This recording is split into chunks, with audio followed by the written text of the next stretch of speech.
Madam Chair. I'm sorry I was late. I was in another committee. Welcome, Madam Secretary. Thank you.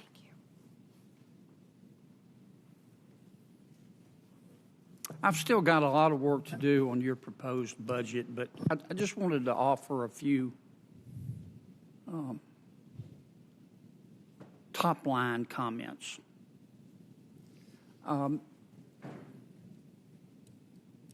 After 15 months, I think any fair-minded person who's paid attention would have a general idea of the principles of the Biden administration. And it seems to me that the Biden administration believes in bigger government.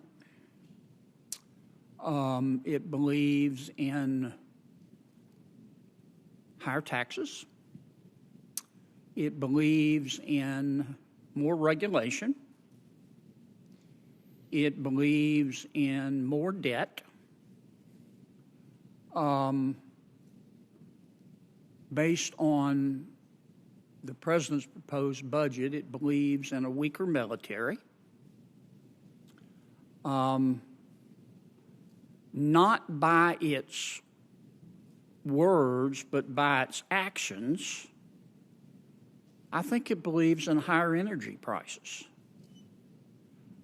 I think that the Biden administration hates fossil fuels, on which, at the moment, the greatest economy in all of human history depends. I think the Biden administration thinks that's a mistake. And I think the Biden administration thinks that higher energy prices will somehow wean the American people off of fossil fuels. The attitude seems to be, not in words, but in deed, that we can see the future better than the American people because we're experts.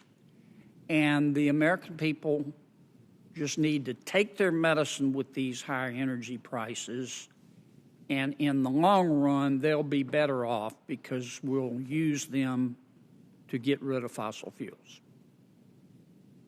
Now, let me talk about your budget. It's not going to pass in its current form. I think you know that.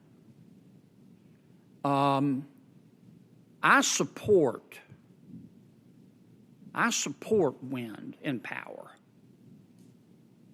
but I'm an all of the above energy type guy. I think eventually we should, and I don't mean sometime in the next century, we should realistically ask ourselves, when are wind and power going to be able to stand on their own feet without subsidies? I also believe in nuclear power. I can tell from your budget that at least some of your woke colleagues at the department don't.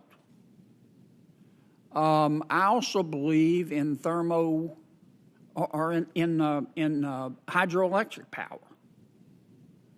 I believe in hydrogen. I said it, but I'm going to say it again. I believe in nuclear. And I think you should ignore the woke voices. I think it's clean energy, and the new technology with these small modular nuclear reactors has great potential. You shortchanged them in your proposed budget. That tells me a lot. But I also believe in fossil fuels.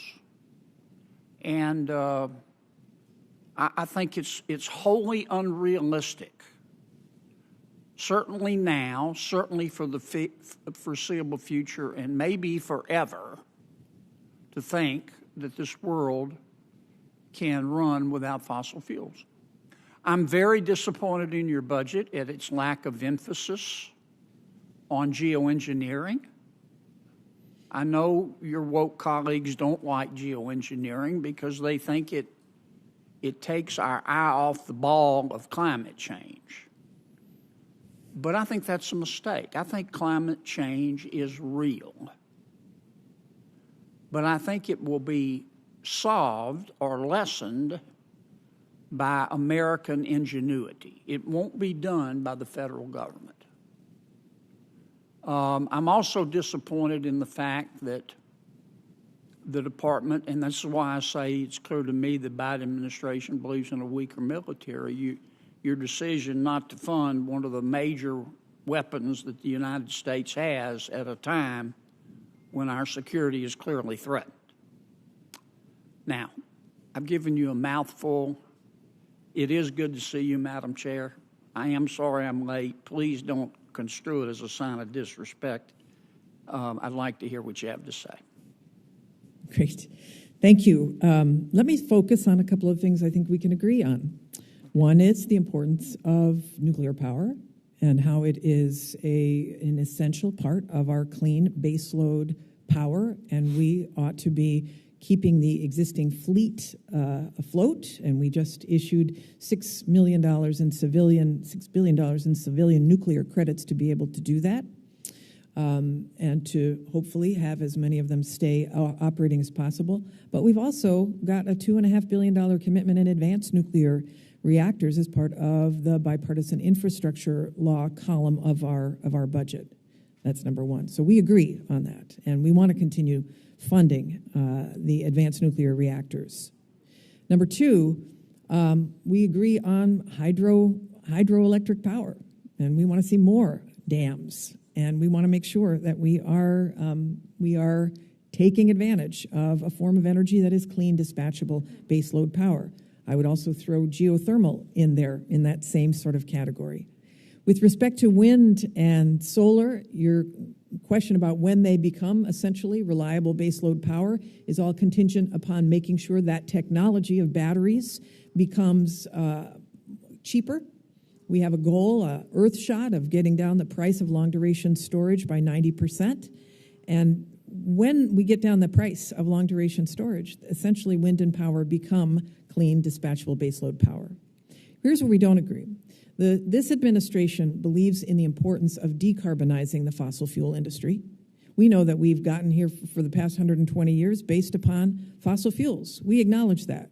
And we also know that technology for the next 100 years can power us going forward. Decarbonizing is really important. So we agree on hydrogen, for example, and that bipartisan infrastructure law invests $9 billion in hydrogen hubs. And I think one of them that's going to vie for it is in your region. Mm-hmm. But we make sure that we can decarbonize natural gas, for example, and couple it with carbon capture and sequestration.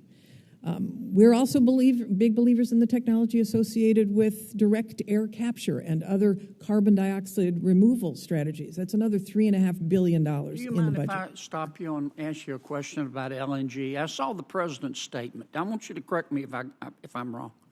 The president, about a month ago, maybe a few weeks ago, time runs together, said, I want to expand LNG exports. But then I looked at the fine print of his statement. He said, but I want the plants that produce the LNG to be powered only with clean energy. And then he said, but I am not going to change the regulatory environment for oil and gas. And shortly after that, he came out with new proposed rules for NEPA that will make it impossible to build a pipeline. Don't you think that's misleading? I'm not sure exactly what statement you're referring to, but he did go to Europe and said that we will provide another 15 billion cubic meters per year. We will increase our partnership with them. So as a result, the Department of Energy has permitted 4 additional LNG terminals, allowing their volumes to go to non-free trade agreement countries in a way to fulfill that. The Department of Energy and the Federal Energy Regulatory Commission have both permitted another 30 billion cubic feet of export. But don't you realize the impact that the proposed changes in NEPA are going to have on the oil and gas industry? The proposed changes in NEPA are to make sure, I am not in the EPA. It's not my column. I know, but it's sure going to impact you. The intent there is to continue to use technology to clean up fossil fuel emissions like methane. And so making sure that we've got facilities that are not contributing to the problem, but that are using technology, which they are excited to do. I mean, many in the natural gas world really do want to be able to deploy the technology that button down pipelines and make sure that they aren't contributing further to methane leakage. But we tried to make NEPA a little more palatable, not get rid of it. Just say you've got to give us a decision in a couple of years. In the infrastructure bill, which the president is very proud of, and he has talked about it and taken credit for it. That's not a pejorative statement, every chance he's got. But then you turn right around and undo everything that was done in the infrastructure bill with these new proposed rules for NEPA. And I know it's coming from EPA, but Madam Secretary, you're extraordinarily intelligent. I've watched your career for years. You know as well as I do the impact this is going to have on LNG plants, on pipelines, on fossil fuel infrastructure. It's going to slow it down to the pace of an amoeba.